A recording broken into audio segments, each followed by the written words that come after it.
storms are in the forecast again today. I'll let you know if you'll see them and how much rain we're still in for. Accused shooter in court. Today, the woman charged with shooting 2 attorneys in downtown Raleigh faced a judge. What we're learning about her past run-ins with the justice system. TST returns. Today, the soccer tournament is kicking off its festivities with Media Day. We have you covered on everything you can expect to do during this fun-filled week.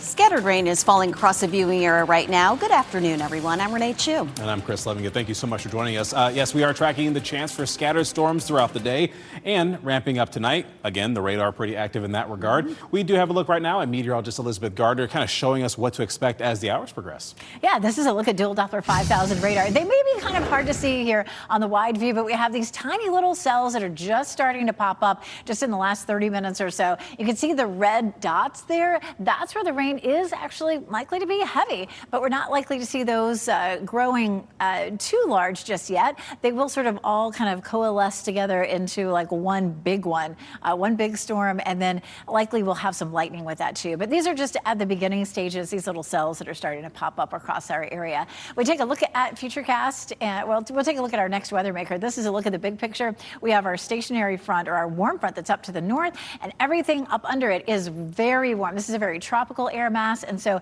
as we're starting to heat things up outside, we're beginning to see these little cells pop up. So we'll push it ahead, and we'll pause it there at around 2 or 3 in the afternoon. You can see plenty of these little cells across our area, and that will continue on through the afternoon. Notice as we get towards 6 or 7, we see a bigger band of rain that develops, or maybe some thunderstorms associated with that, and it may be heavy at times. And so that could end up being the best chance of rain that we see for the next 4 or 5 days. We're going to see that chance really starting to pick up closer to the evening commute, and then it tapers off as we get closer to midnight or so. We take a look at RDU. Notice there is some blue sky there. So the more blue sky we end up seeing, the more we're destabilizing the atmosphere, and the more we'll end up with a better chance for scattered storms. So if you see some blue sky over you, you probably have a better chance in a few hours of some storms developing. It's 81 right now, and our dew point is 73. That's extremely muggy, and I'm sure you've probably noticed it outside. Our temperatures will hold in the low 80s, but begin to drop this evening, especially once those showers and thunderstorms begin to develop. We take a look at our rain chances going forward. Another chance Wednesday and another Thursday afternoon, but our pattern changes over the weekend. We see a big drop in our temperature, and we'll talk about some rain that could go along with that coming up. Elizabeth, thank you. Stay on top of changing weather conditions and traffic issues across the viewing area. Download the WRAL weather app and turn on notifications for customized weather alerts. New at noon, the woman accused of trying to kill 2 attorneys outside the Wake County Courthouse went before a judge this morning. Gwendolyn White appeared in a black and white jumpsuit today. She is charged with 2 counts of attempted murder. WRAL's Megan Cloherty is live outside the courthouse. And Megan, you saw the very brief hearing. What's next for Gwendolyn White? Renee, very brief. It was 1 minute from when Gwendolyn White walked into the Wake County courtroom here in the Justice Center before when she left and had no bond. White was wearing a blue and white Wake County Detention Center jumpsuit and said just 1 word during the minute-long appearance. Judge Rashad Hauter told her she's charged with 2 counts of attempted murder and asked whether she wanted a court-appointed attorney, to which White said yes. The Public Defender's Office sent us a statement saying it is in White's best interest to be assigned a qualified and experienced attorney from outside of the county, since the victims are Wake County attorneys. Her appearance was initially scheduled for 1:30 this afternoon. It was changed to 10 a.m. And we asked if that change was due to the presumption that a lot of supporters of White's would be coming here to show up in person, and that could cause a security concern. Wake County District Attorney Lauren Freeman tells me that it is required by state law after a holiday that first appearances start the day, since White has been in custody since Friday. Now, her next court appearance is on June 15th, and we did hear that attorneys are suggesting that she go through a competency exam before then. Again, she has no bond and will stay in custody until that June 15th court appearance. Live in Raleigh, Megan Cloherty, WRAL News. Megan, thank you. And we have created a playlist on the WRAL YouTube channel with all of our coverage of the Wake County Courthouse shooting. That's where you can find Gwendolyn White's civil case history, witness accounts, and video of White being taken into custody. Just scroll down to the playlist that's labeled Attorney Shot Outside Raleigh Courthouse. New at noon, a federal judge set a trial date for former FBI Director James Comey in North Carolina. It will be at the federal courthouse in New Bern on October 21st. The DOJ indicted Comey at the end of last month on accusations that he threatened to kill the president. It all stems from a social media post where Comey took a picture of seashells that were arranged in the numbers 8647 on a North Carolina beach. The DOJ equated the numbers to a threat against President Trump. A Wake County man is accused in a shooting in which children were present. And according to the Wake County Sheriff's Office, the shooting happened yesterday on Horseshoe Drive near Lake Wheeler Road, if you're familiar. Deputies say that 31-year-old Kelvin Rivera Bonilla is accused of shooting a man 3 times in the stomach. And when this happened, children between the ages of 7 and 13 years old were nearby. Rivera Bonilla now faces multiple assault charges, and the victim was taken to a hospital with serious injuries. Meanwhile, a man is facing murder charges because deputies say he shot a woman at a homeless encampment. That happened in Fayetteville. Cumberland County deputies say that 39-year-old Linsky Pascal died in a wooded area at the end of Bureau Drive. 47-year-old Dominic Smith is being held without bond at the Cumberland County Detention Center, and his first court appearance is set for this afternoon. Iran accused the U.S. today of a clear violation of the ceasefire. The U.S. launched what it called defensive strikes that threatened to disrupt talks to end the war. NBC's Raf Sanchez reports from Qatar. Tensions escalating here in the Middle East once again after the U.S. says it carried out defensive strikes against Iran overnight. U.S. Central Command says that it targeted small Iranian boats attempting to lay mines in the Strait of Hormuz and that it struck Iranian missile sites on land. Central Command is saying that these posed a threat to U.S. vessels in the region, enforcing that blockade against Iranian ports. Now, the Iranians are saying that they shot down an American drone, that they targeted an F-35, and the Revolutionary Guard is saying that they are prepared to carry out further strikes. We are also hearing today from Iran's supreme leader, who, of course, has not been seen or heard from in public since he was wounded at the start of the war back in late February. He is repeating threats to carry out strikes against American bases here in the Gulf. Now, whether or not this will threaten those fragile ceasefire negotiations remains to be seen. We have seen fighting over the course of the last couple of weeks, and yet the ceasefire has held. And indications from both sides are that despite this violence overnight, they are still attempting to clear out those final remaining issues and get this agreement over the line. Raf Sanchez, NBC News, Doha, Qatar. Tonight, Zebulon commissioners will consider a special use permit for a proposed asphalt plant, and this would be off US 264. Town staff says the 17-acre site would be located next to Nomeco Park, and that's where the Devil Dogs baseball team just kicked off their first season. The hearing will focus on issues such as public safety, traffic, and the effect on property. Staff says that commissioners must approve this request, though, and the meeting starts at 6 p.m. And starting today, you have 3 more chances to ask questions about the WakeMed Atrium Health deal. We're still working to learn a timeline, though, and how this would affect healthcare statewide. WakeMed said that it would improve access and affordability, and there are state and local leaders who are kind of skeptical about this. But the next community forum is at 6 o'clock. That is tonight at the WakeMed Conference Center on Falls of Noose Road.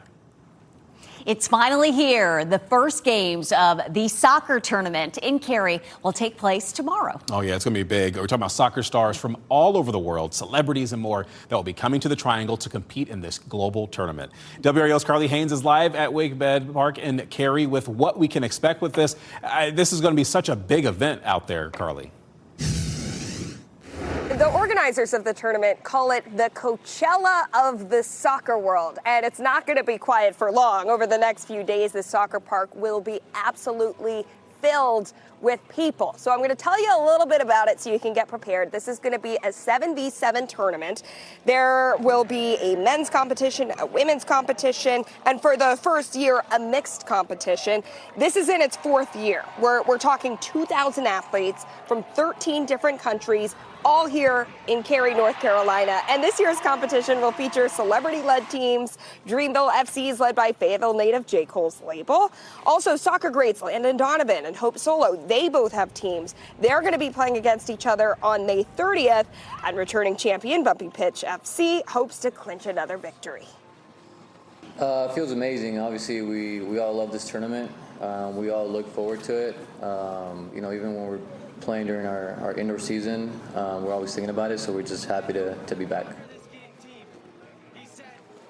The winning team of each competition will get a $1 million prize, so the stakes are high here. The first game kicks off at 8 o'clock tomorrow morning, and the tournament runs through June 1st. Carly Haynes, WRAL News, live in Cary. Yes, everything kicks off tomorrow at Wake Med Cary Soccer Park. So look for live coverage wherever you watch WRAL throughout the tournament. And get this, some games will be broadcast on WRAL Live. Turning to hockey now, the Carolina Hurricanes are leading in the Eastern Conference Final after that thrilling overtime win. The hero in Game 3 last night, Andrei Svechnikov. He scored a goal 14 minutes into overtime, giving the Canes a 3-2 win in Montreal. The Canes have now won all 5 overtime games they've played in these playoffs. Head coach Rod Brind'Amour says it is all about trusting themselves in these big moments.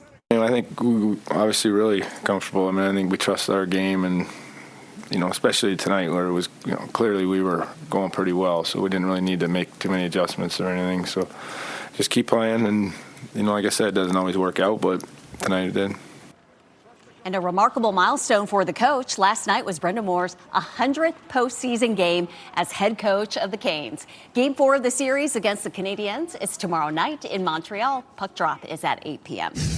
Your time right now is 12:10. Next at noon, remembering Kyle Busch.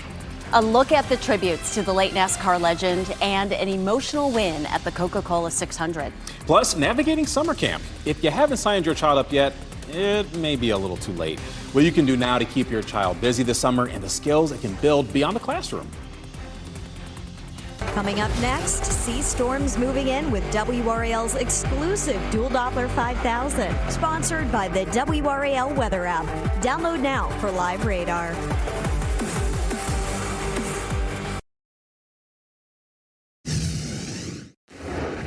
I'm Laura Levine here in the WRAL Live Center. We just received new information coming from the Hope County Sheriff's Office about a man who's been charged with first-degree rape. This is who we're talking about here, Siqueyo Ramos Hernandez. He's facing several charges, including the charge of first-degree rape of a child, as well as first-degree sex offense with a child and statutory sexual offense with a child by an adult and indecent liberties with child. All of this stemming from an investigation that began back in March. They say they received a report about a juvenile victim, and then shortly after, 2 additional juvenile victims came forward. They were identified, and then various interviews were conducted. Right now, he was taken to the Hope County Detention Center, and he has no bond.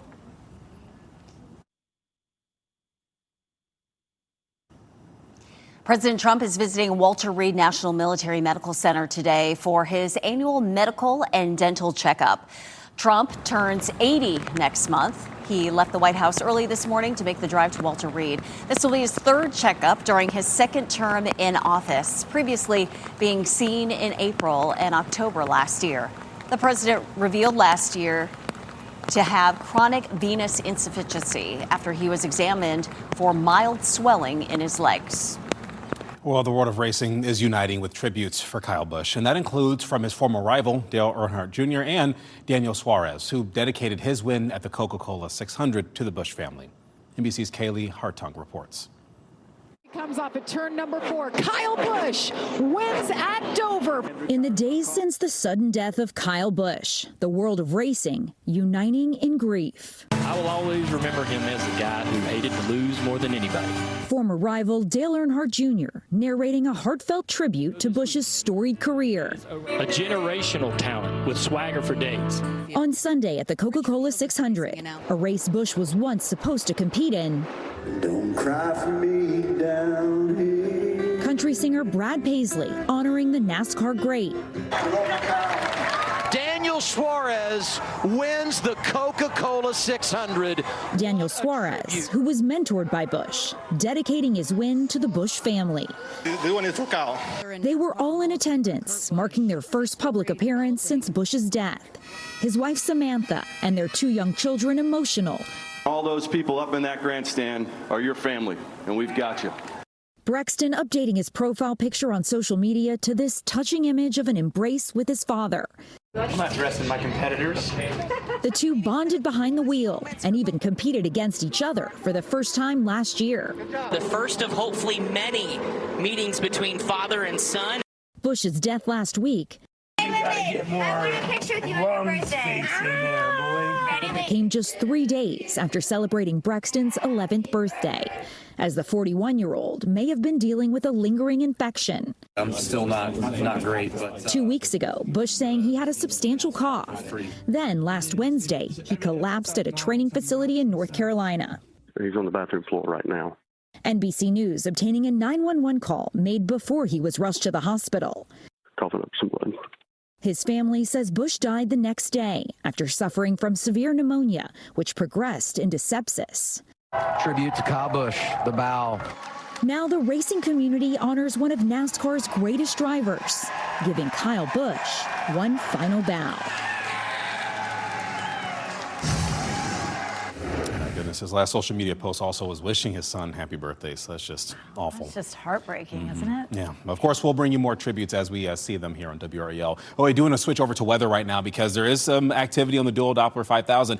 This is what we want to see. We want rain to get us out of this drought, though it's probably not going to be enough. Yeah, it won't be, but, you know, we need this. We just need to keep chipping away at it, so definitely a good thing. Here's a look at some of the rain that we've seen in the last 24 hours or so. Around 1/4 of an inch or so in the triangle northward, and then some of our southern counties really ended up seeing some higher levels of rainfall, which was great, as much as 2 to 3 inches. We take a look again at the big picture, fronts to the north, so we still have this flow coming in. Now we're seeing a few breaks in the clouds, and so where we're seeing breaks in the clouds, that sun's energy is reaching the earth and creating some more instability. So more of these storms are developing, and you can see that here, especially along and north of I-85. Also over here in some of our eastern counties, we're seeing some of those cells developing. Pretty quiet from Raleigh south and west, but that will change. We're beginning to see more of the cells developing over towards Charlotte, and all of that will move on in. So as we head through the afternoon, our chance for rain will continue to go up. And today looks a little bit wetter than Wednesday and Thursday, but both of those days we could have some pop-up afternoon storms as well. Here's 3 o'clock in the afternoon, and you can see it just continues to build. There may be some showers and thunderstorms along your route home at 5 o'clock or your loved ones who are coming home. At 7 o'clock, you can see fairly widespread rain, that big patch of rain where you can see the reds and the yellows. It could be pretty heavy in that area. And we could end up seeing maybe another 1/2 inch of rain, maybe in some places even more. The last 2 days, so for part of the weekend, as much as 2 inches here in purple here in the Sandhills. We saw just right around Clinton about 3 inches, just south of Goldsboro 3 inches, up the I-95 corridor, 1/2 inch to 1.5 inches. But again, from Durham to Raleigh and northward, we just haven't seen quite as much rain. But that's where the rain is starting to develop now. So hopefully it'll even out. Typically in a summer pattern like this, everybody doesn't get the rain all at one time. Again, another chance Wednesday and Thursday before we change things up for the weekend. Right now we're looking at RDU. You can see those holes in the clouds, 81 degrees with a southwest wind at 11. And as the rain starts, the temperatures will begin to fall. So 79 in Cary and Gardner, it's 81 in Rollsville, and 83 in Holly Springs. But we'll likely top out in the mid to upper 80s across the area for highs. Cool down happens over the weekend. Look at that, 76 degrees on Saturday. We'll also see a nice dip in the humidity. A muggy meter starts to drop for us Friday and Saturday. So cooler and less humid. But we're watching the chance.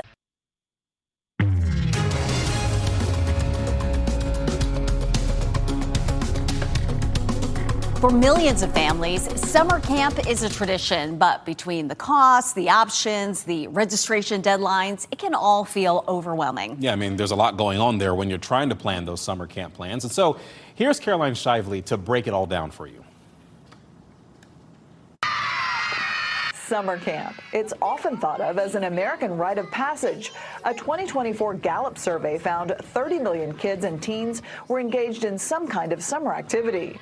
And if you haven't signed up yet, you may be too late. Okay, Marty McFly, hope you have a DeLorean because you needed to do that back in February. But American Camp Association CEO Henry DeHart says you could still be in luck. When you're open to the idea of day camp, you're not too late this year. The association found in a 2022 study that camp helps kids build on skills beyond the classroom. Independent social skills, grit, creativity, problem solving, leadership, sense of belonging. It also provides an opportunity to unplug from today's digital world, and even a few weeks away can be a major boost to mental health. A break from social media and away from technology and phones, the ability to build face-to-face relationships, time outdoors and being active outdoors. And contrary to how they're sometimes portrayed, they're not all canoeing and hiking. If you're really interested in rock climbing, you can do that, or horseback riding, but also things you wouldn't normally associate with camp, like theater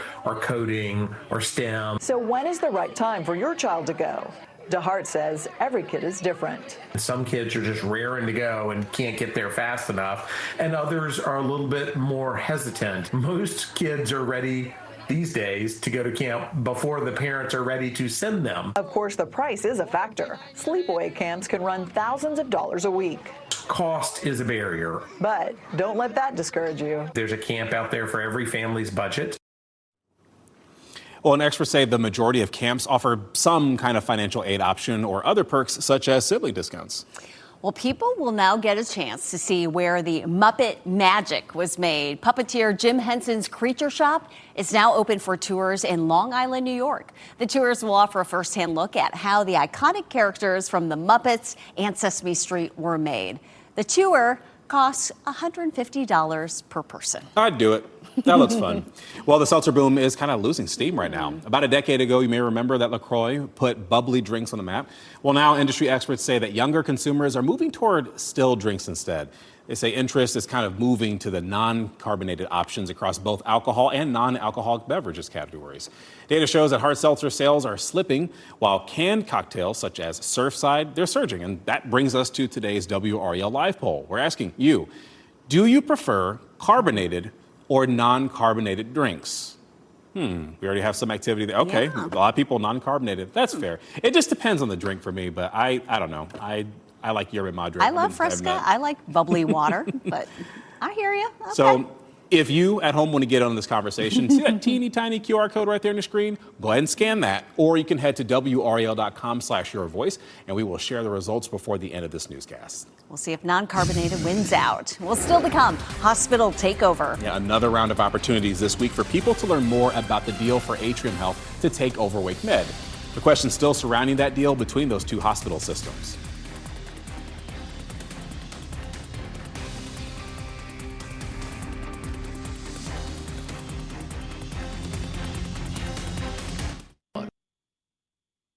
Live from WRAL News headquarters in Raleigh, your number one source for local news. WRAL News, coverage you can count on.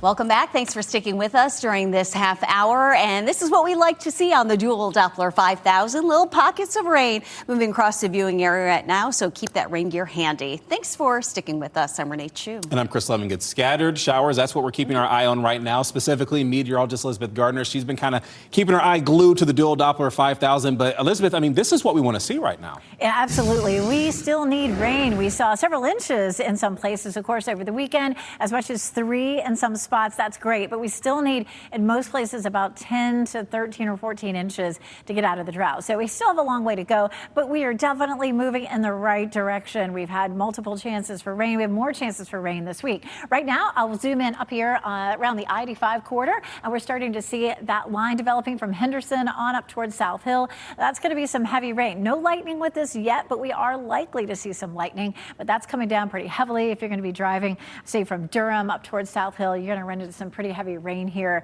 A little bit of rain in Rocky Mount right now. That's starting to slide a little farther to the east. But again, there is plenty more where this came from. Widen out the view. You can see some showers popping up down here in upstate South Carolina and around Charlotte. And all of that will start to push into our area.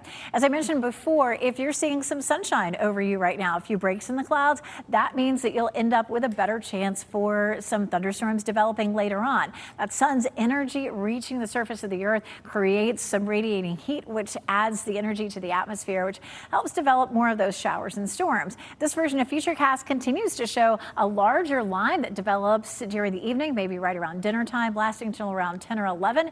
And that could be a really good soaking rain for us. So looking at increasing chances for rain all the way through the evening, but then tapering off and ending, say, right around midnight or so. At RDU, lots of blue sky here right now. So again, keep your eye on that for more storms developing through the afternoon. We're going to talk more about our chances for Wednesday and Thursday and how much rain we could see total for the 3 days coming up. And you could not see it, Elizabeth, but perfect timing. A plane just took off behind you there. It was cool to see. I love it. Well, hey, folks, this is a good time for a reminder. You can stay on top of the changing weather conditions and the traffic issues across our viewing area by downloading the WRAL weather app. But make sure you turn on notifications for customized weather alerts. Today, we're working to get more answers about Atrium Health's proposed takeover of WakeMed. Well, this is why the health system is trying to give people another opportunity to ask any questions that you have, quite a few this week, in fact. Here's WRAL's Ali Kadlabar. We're still working to find out a timeline and how it could affect healthcare throughout the state. Now, local and state leaders say that they are skeptical about this deal, saying that it could drive up prices for healthcare. WakeMed officials say Atrium Health's proposed takeover would improve access to healthcare and affordability in the county. Now, it shared these renderings during community sessions. WakeMed says with the deal, it would be able to redevelop, expand, and add inpatient beds at 3 campuses. There's not a timeline of when those projects would get started. State leaders also shared concerns about how quickly the healthcare systems were trying to move forward with this deal, not allowing others to propose a partnership. Earlier this month, WakeMed got an unsolicited proposal from UNC Health, but for now, WakeMed says it's upholding its pairing with Atrium. Now, there's still about 2 months until Wake County commissioners could revisit a vote on this deal. As for today, there's a community forum at 6 at the WakeMed Conference Center on Falls of Neuse Road. You can read more about the next community sessions on WRAL.com. Reporting in Raleigh, Ali Kadlabar, WRAL News.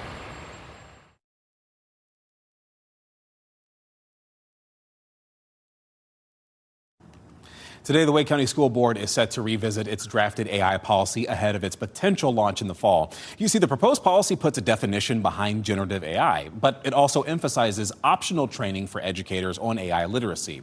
This month, a Wake County high schooler called on the school board for tougher AI policies, and that's because she says she was accused of cheating by using AI to complete an assignment. She also says the school district needs to set a clear standard for detecting AI use. These AI detectors have been proven to give both false positives and false negatives. They are agreed on by experts to not be suited to be used as sole evidence against students. Rules need to be put in place to protect students from accusations backed up by these technologies. And a vote on this policy is not set for today or anytime soon, really. Today's meeting is just a discussion, and that starts at 1 p.m. Also happening today, a major milestone for Raleigh's new Red Hat Amphitheater. City leaders and project partners are gathering for a ceremony when the final steel beam is placed on top of the new stage. That is happening this afternoon at the construction site on West Lenore Street in downtown Raleigh. People in Fayetteville will get a chance to weigh in on the city's new budget proposal today. The city is hosting a public hearing tonight. Anyone who wants to speak must register online before 5 this evening, and that hearing will be at City Hall at 6:30 p.m.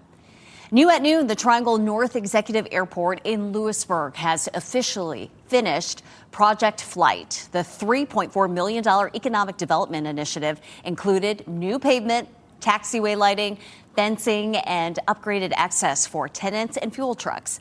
Airport officials say the improvements now allow the airport to accommodate multiple jet aircraft at the same time. Well, today is the 4th full day of screening travelers for Ebola symptoms at Atlanta's Hartsfield-Jackson International Airport. So far, no one has been flagged with symptoms here in the U.S., but the World Health Organization says there are more than 900 suspected cases and more than 220 suspected deaths in Africa. Here's Steve Harrigan. As the Ebola outbreak grows in Africa, here at home, officials are stepping up screening for travelers entering the U.S. Customs and Border Protection is now routing travelers who recently visited the affected region to 3 major airports: Washington Dulles, Atlanta's Hartsfield-Jackson, and Houston's George Bush. They're being met by CDC personnel. They're being screened for symptoms. If they've got symptoms, they're getting tested and linked to care. This isn't likely to find any kind of hospitable ability to spread in the United States. Here in Atlanta, one traveler from Scotland describes what he saw leaving the airport. We saw was just a sign that said if you've been in certain countries, be aware of symptoms. The tightened screening comes as the death toll continues to climb in Africa. That's the best way to keep Americans safe, is to extinguish this outbreak in the DRC. But aid workers are facing several hurdles. Groups on the ground say they do not have enough face shields, testing kits, and body bags. Years of conflict in the Congo have also fueled mistrust of humanitarian organizations. We fear that because the resistance is strong, people will continue to die. We go to the doctors and the hospitals, but they are dying too. That's what worries us. We don't know what to do. The new screening measures are in place as the U.S. prepares to welcome thousands of international travelers for the FIFA World Cup. Cool down coming. Meteorologist Chris Michaels breaks down the weather pattern, bringing us that cooler air later this week and how it got its catchy name. Plus, trapped for a week and counting. Teams in Laos have not given up trying to reach the 7 people lost in the flooded cave. The strategy they're using now to find them.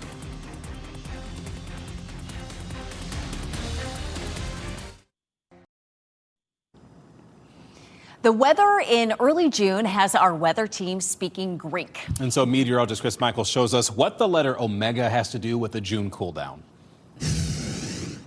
You know, when going for a meteorology degree, you get very used to the Greek alphabet, a lot of calculus and differential equations. Thankfully, we're not showing you anything like that this time around. But the Greek letter omega is something that shows up on some of the weather charts that we see heading into the weekend and into early next week. And I'll show you what that looks like. But this omega block, it can be thought of as an atmospheric holding pattern that keeps the weather very similar for days at a time. And it favors us with cooler than average air. So here's how it sets up heading into the weekend, heading into early June.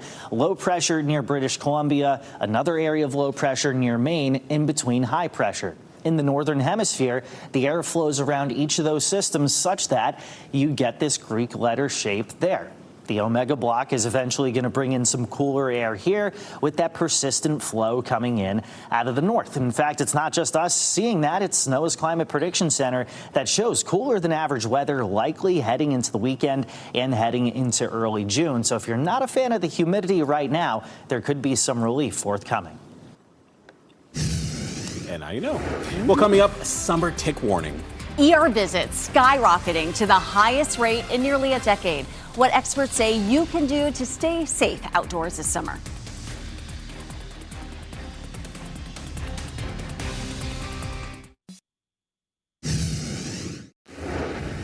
New into the WRAL Live Center, a huge economic boost for Western North Carolina, with the governor announcing a $100 million investment and expansion for Borg Warner in Hendersonville. This is a company that is a global product leader of sustainable mobility solutions, so basically a huge automotive supplier. The company will add about 400 jobs in Henderson County. This statement coming from the governor today, he says this decision to reinvest in our state underscores the advantages of investing in Western North Carolina.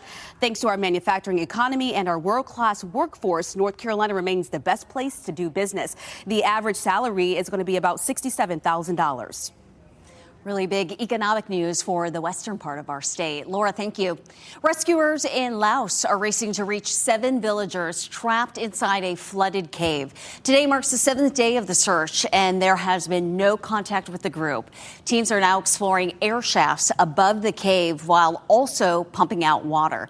Divers have made it about 330 feet inside and believe the group may be trapped just 90 feet farther in. Heavy rain and difficult terrain continue to slow rescue efforts. Health leaders are warning you about ticks as we get ready to head into summer. Data shows a record high spike in ER visits for tick bites last month. According to the CDC, Lyme disease is the most common tick-related illness. Nearly 500,000 Americans are diagnosed with it each year. Dr. Peter Griffin is an emergency medicine physician in West Virginia. He says certain weather conditions contribute to how many there are. The milder winters and earlier springs contribute to there being more ticks around and more animals harboring diseases like Lyme disease. While there is no vaccine for Lyme disease yet, experts say there are ways to prevent contracting the disease. They suggest wearing long sleeves and pants outside to cover your skin, use insect repellent, and check yourself for ticks regularly. Make sure you always do those checks because those ticks really like to burrow in there, Elizabeth. They really do. Yeah, kind of creepy to watch. It's really good to see this, though. Like seeing rain here.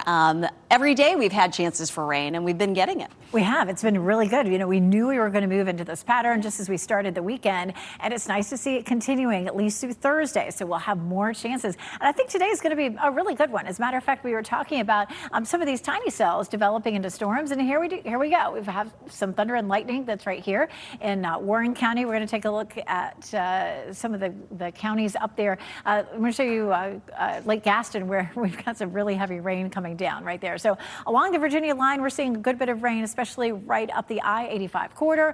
A little shower in Rocky Mount, and then from infield farther to the east, quick shower just moved across Wilson.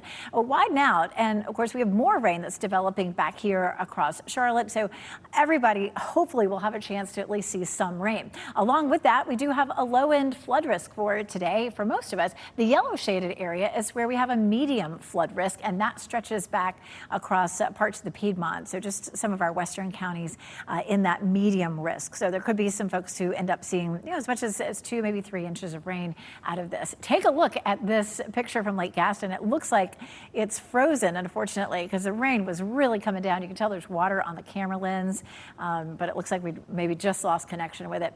81 is our temperature in the Triangle. Winds southwest right now at 11 miles per hour, and we'll continue to see these storms building as we head through the afternoon. They just slowly build, and then finally, what's developing back to the west moves across our area. That's likely to be around dinner time through the evening, and there may be another round even that moves through closer to the early morning hours tomorrow. I don't think that rain is going to be a big issue for the morning commute, and then once again in the afternoon after lunchtime, we'll have a few cells develop, but notice they don't look nearly as widespread as what we'll end up with today. And we'll see the same thing on Thursday. Those chances are about 30 to 40% both Wednesday and Thursday. It's a 50% chance for today, and we may even bump that up just a little bit. There's still the possibility that we see some rain over the weekend. Saturday, it looks like a system develops, but maybe just affects our southern counties. So we'll be watching out for that. But all total for the next 7 days, likely to be somewhere between 1/4 to 1/2 inch in the north and maybe up to 1 inch to 1 inch and 1/4 in the south. That accounts for what we could see on Saturday. We still need as much as 10 to 14 inches to end the drought in a month's time, but we continue to see a good chance for some rain, and that's really the best we can ask for. All total, what we've seen since Thursday has been a very wide range from about 1/2 inch to 1 inch to as much as 3 to 4 inches in parts of our viewing area. So hoping the folks that didn't see as much of it will get caught up over the next day or so. On Friday, it's going to be a nice quiet day. Temperature very close to normal at 82, and then we're cooler over the weekend. Look at that. Our overnight lows will drop into the 50s, so unseasonably cool as we roll into next weekend and early next week. I like that forecast. It looks great. Thanks, Elizabeth. Well, up next, a Ferrari first. The iconic sports car maker is entering a new era. We'll show you the new Luce and what's under the hood, even without a gas engine.